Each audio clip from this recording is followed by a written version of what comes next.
akan menjadi lebih punya power yang besar.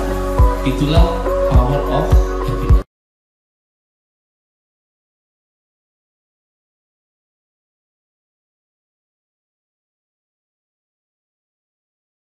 Kali gitu, paham nggak?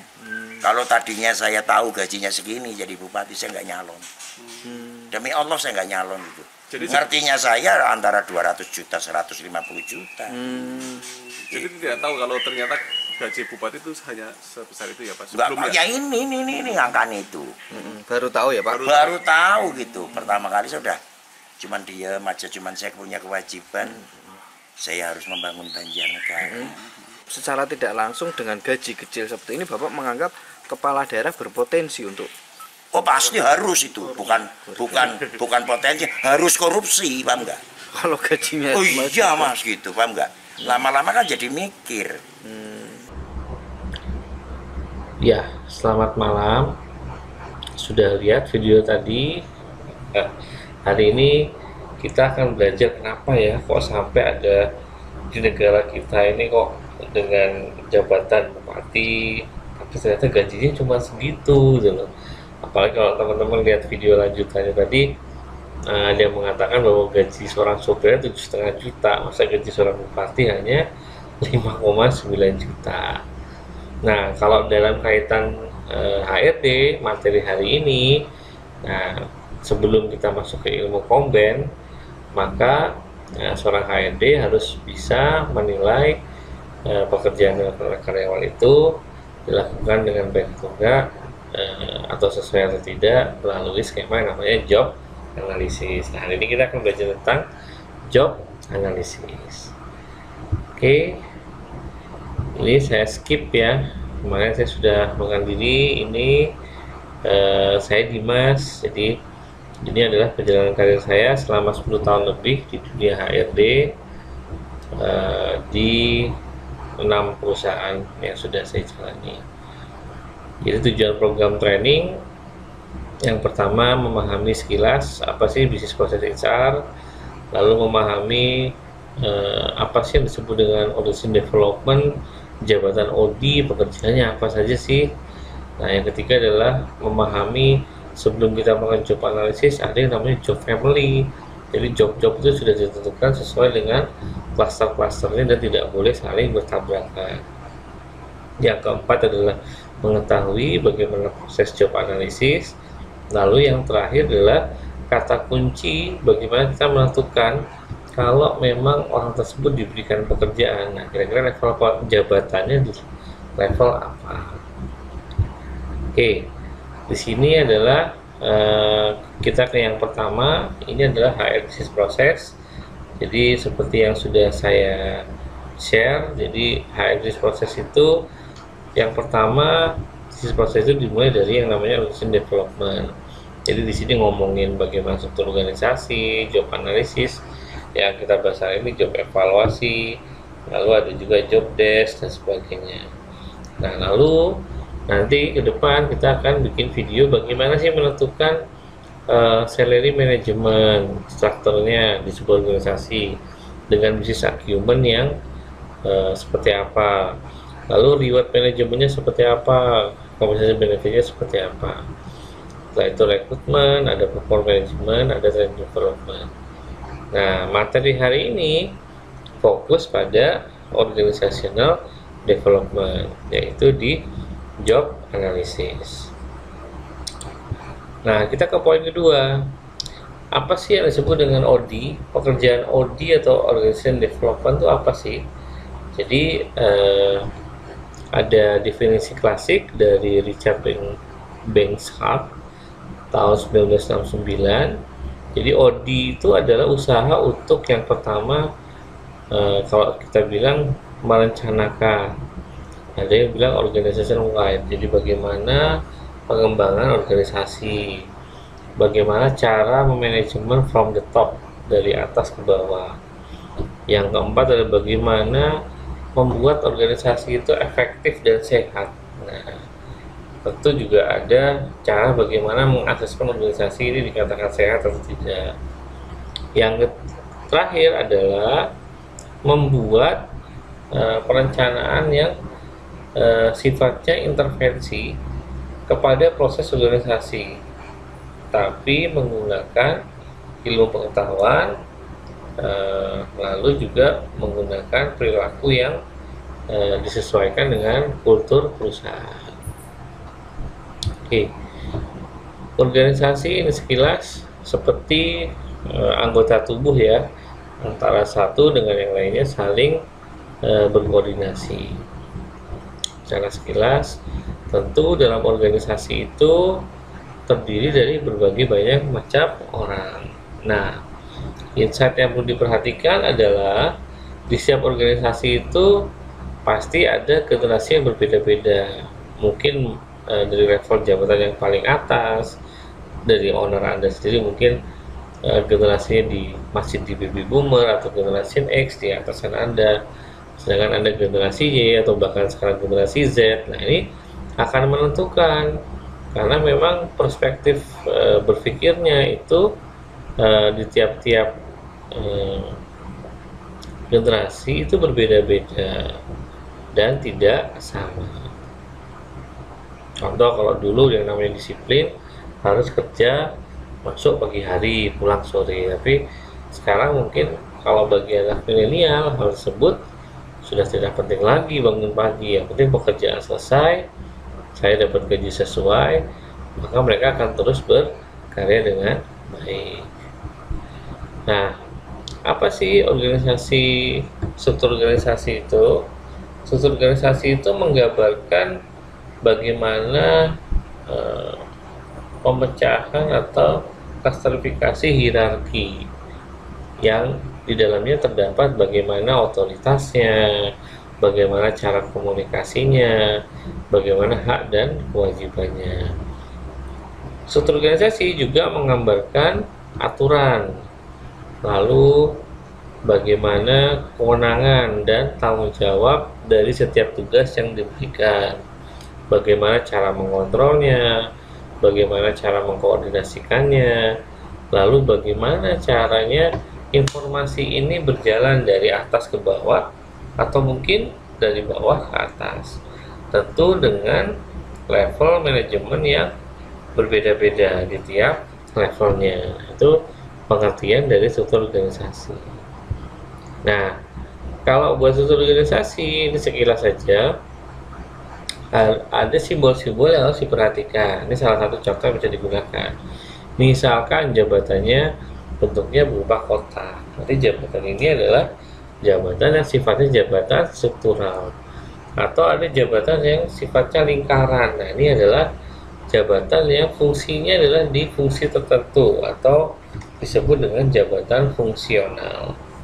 Nah, biasanya kalau perusahaan ada yang mengatakan jabatan struktural itu jabatan yang sifatnya generalis, sedangkan fungsional itu jabatan yang sifatnya spesialis.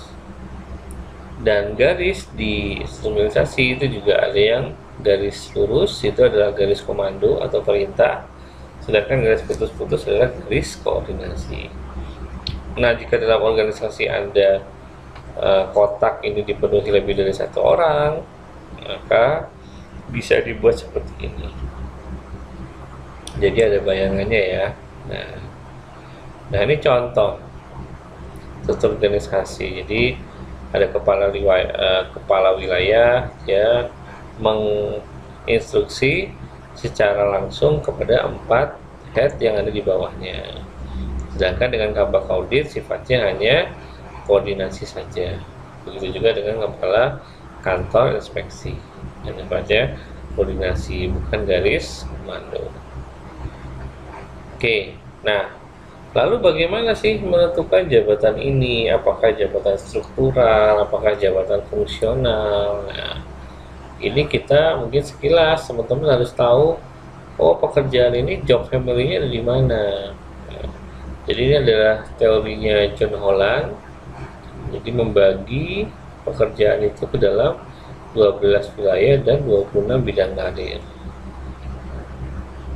Nah, dalam teorinya John Holland itu mengatakan dimensi pekerjaan itu ada 4. Yang pertama itu adalah pekerjaan yang berhubungan dengan data, Terdaftar itu contohnya adalah fakta, ada angka, ada file yang memang benar-benar datanya divalidasi sudah benar, dan ada bisnis prosedur.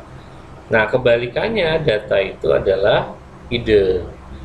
Jadi ide ini adalah sebuah dimensi pekerjaan yang sifatnya orang itu harus membuat cara baru untuk mengatakan atau melakukan sesuatu. Contoh pekerjaan di bidang ide adalah misalkan seorang penyanyi, nah, seorang pencipta lagu. Nah, karya yang dikeluarkan itu dimensi pekerjaannya itu berupa ide, bukan data. Itu ya. Konten kreator, nah, dia bikin ide sebuah video tentang bagaimana asiknya jalan-jalan di Jawa Timur. Nah, itu adalah ide, bukan fakta.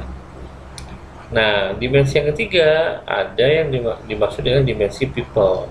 Dimensi people ini adalah berarti pekerjaan yang sifatnya bekerja dengan orang atau berkomunikasi dengan manusia.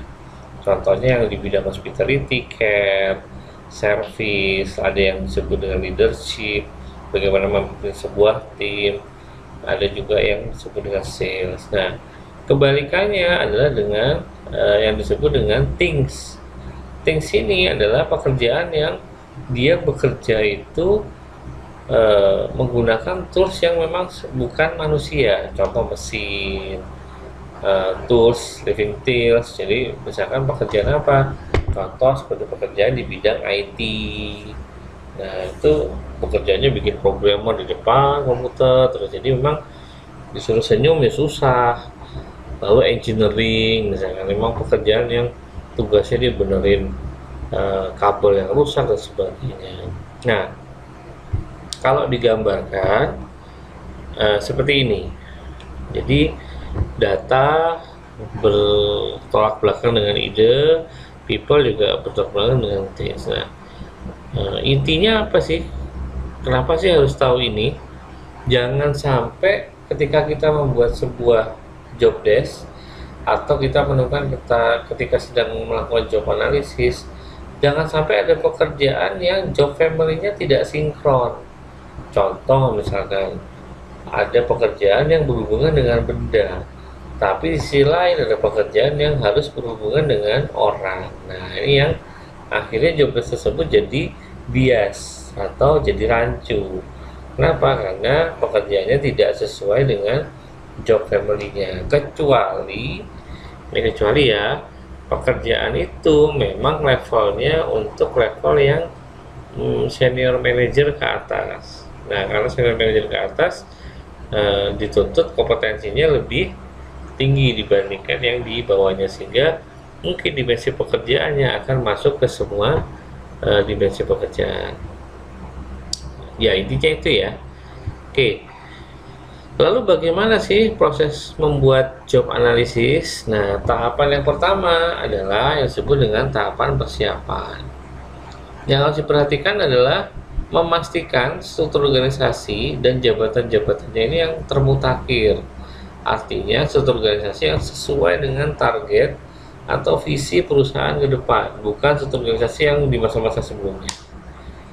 Yang kedua adalah kita menentukan jabatan-jabatan yang akan dianalisa. Nah, kira-kira jabatan apa nih yang akan dianalisa? Tentu harus berkoordinasi juga dengan semua stakeholder ya. Yang ketiga, kita harus informasikan bahwa memang kita mengkomunikasikan maksud dan tujuan jabatan kepada semua pihak, termasuk bagaimana teknisnya dan metode pelaksanaannya. Nah, tahapan selanjutnya adalah tahapan mengumpulkan informasi jabatan. Setelah tahapan persiapan tadi, kita info ke orang yang mau kita analisis jobnya. Nah, bagaimana sih toolsnya? Toolsnya tentu bisa dengan wawancara, atau kita berikan kuesioner, atau bisa langsung melakukan observasi. Apa sih yang dilakukan pekerjaannya ini memang seperti apa? Yang kedua adalah kumpulkan informasi dari pejabat dan lingkungannya. Artinya apa? informasinya tidak boleh dari si sumber yang sedang dianalisa saja jobnya, tapi harus dari atasannya atau mungkin rekan sekerja atau mungkin bawahannya. Nah, dari data nomor 1 dan 2, buat catatan sistematis mengenai apa saja yang dikerjakan berupa aktivitas, peralatan, perlengkapan kerja, jumlah personil timnya dia seperti apa, mengenal tanggung jawab, kondisi dan lingkungan kerja, pendidikan dan pengetahuan yang dibutuhkan.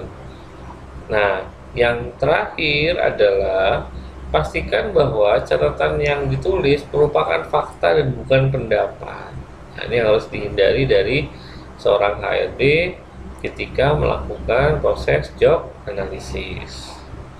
Harus yang dicatat adalah berupa fakta, bukan pendapat. Nah, tahap selanjutnya adalah dari informasi yang sudah didapatkan, maka dilakukanlah analisa dengan fokus pekerjaan atau informasi yang dicatat. Yang nomor 2, yang paling penting juga, apalagi buat teman-teman yang baru melakukan proses ini, abaikan status dari pejabatnya. Artinya di sini adalah misalkan Anda menyukai seseorang nih di kantor Anda, lalu Anda dapat tugas untuk melakukan job analisis terhadap pekerjaannya, lalu Anda buat baik-baik semuanya, kan itu harus tidak boleh, karena itu menjadi tidak objektif. Atau mungkin yang Anda analisa malah levelnya di atas Anda, wah ini HRD-nya masih officer, tapi yang dianalisa jabatannya general manager, dan ini agak sedikit susah, karena biasanya kayak gini jam terbangnya harus baik. Jadi abaikan status dari pejabat biar lebih fokus pada job analisisnya. Nah, jika sudah dari hasil yang tadi, maka hasil tadi dituangkan ke dalam yang namanya uraian jabatan. Nah, ini ya, saya ada 9. Uraian jabatan ini bebas sesuai dengan format atau sesuai dengan maksud dan tujuan dari masing-masing organisasi yang mungkin berbeda-beda. Kalau dirangkumkan apa yang dituangkan dalam hasil uraian jabatan ini disebut dengan job desk, itu ya, disebut juga dengan job desk. Nah, lalu bagaimana sih cara menentukan ini level supervisor, level of staff, atau level manager? Nah, ini jadi kalau level staff untuk job holdernya itu lebih banyak pekerjaan yang sifatnya dia melakukan sendiri atau dia memastikan targetnya tercapai. Contoh melakukan, mempresentasikan, dan memastikan. Kalau level supervisor itu juga pekerjaan yang sifatnya supervisi dari atasan atau target kepada tim. Jadi contoh misalnya kata kerjanya dia melakukan, menganalisa, dan ada tambahan dia juga membina, membimbing, bahkan memberikan feedback. Nah, kalau di level manager secara gampang atau secara ringkas, biasanya pekerjaannya atau kata kerja kunci dalam job desk-nya itu ada sifatnya merencanakan, mengorganisasikan, memberikan pelatihan, menganalisa, memonitor, mengkoordinasi. Nah, ini kata kerja manajer itu diambil dari prinsip fungsi memanage, itu disebut dengan POA, yaitu planning, organizing, actuating, dan controlling. Nah, bagaimana kalau level jabatan di level direktur? Direktur sendiri sesuai pengalaman saya itu dibagi menjadi 2. Yang pertama adalah direktur pemegang saham atau shareholder, atau mungkin disebut dengan owner. Kalau di family business mungkin generasi kedua, generasi ketiganya yang otomatis memang pengganti dari meneruskan bisnisnya siapa, itu bisa juga disini namanya direktur pemegang saham atau disebut dengan shareholder. Nah, yang kedua adalah direktur profesional. Direktur profesional ini adalah direktur yang memang di-hire jadikan direktur karena kemampuan mengorganisasikan seluruh dimensi organisasi. Jadi dibayar berdasarkan kompetensinya atau berdasarkan pengalamannya sih, walaupun tidak punya saham dan sebagainya. Secara sekilas seperti itu. Nah, Lalu bagaimana sih membedakan kalau pekerjaan yang levelnya di top atau senior management, di middle management, atau di first line manager misalkan. Ini kita anggap first line manager misalkan adalah staff, middle manager adalah supervisor, dan top atau senior management adalah level manager. Nah, kita lihat di sini, semakin tinggi jabatan, pekerjaan yang sifatnya berupa teknikal itu akan semakin sedikit. Itu ya. Semakin tinggi jabatan, pekerjaan yang sifatnya teknikal itu semakin lama semakin sedikit. Namun, semakin tinggi jabatan, pekerjaan strategic thinking konseptual itu yang semakin besar. Nah, yang tidak berubah adalah pekerjaan yang sifatnya adalah human relation atau koordinasi antar fungsi. Koordinasi dengan atasan, koordinasi dengan bawahan. Ini walaupun Anda itu first line atau middle atau top atau senior management, pekerjaan ini porsinya akan sama. Artinya yang menjadi peran penting dalam koordinasi itu adalah kompetensi human relation. Oke, ke depan kita akan bahas ya, kalau misalkan jabatan manajer, junior manager, kira-kira range gajinya berapa kalau di bisnis ini. Misalkan pekerja level senior manager di bisnis restoran, range gajinya berapa. Nanti kita akan bahas sini ya. Nah, ini saya sudah punya beberapa contoh job desk. Nah, ini contoh job desk di level manager. Nah, ini ada. Nah, nanti ke depan kita akan bahas nih, ada juga job desk level supervisor. Kira-kira pekerjaan kalau level seperti ini digajinya berapa. Oke, saya rasa cukup ya. Terima kasih untuk hari ini. Selamat malam, salam sehat selalu buat kita semuanya.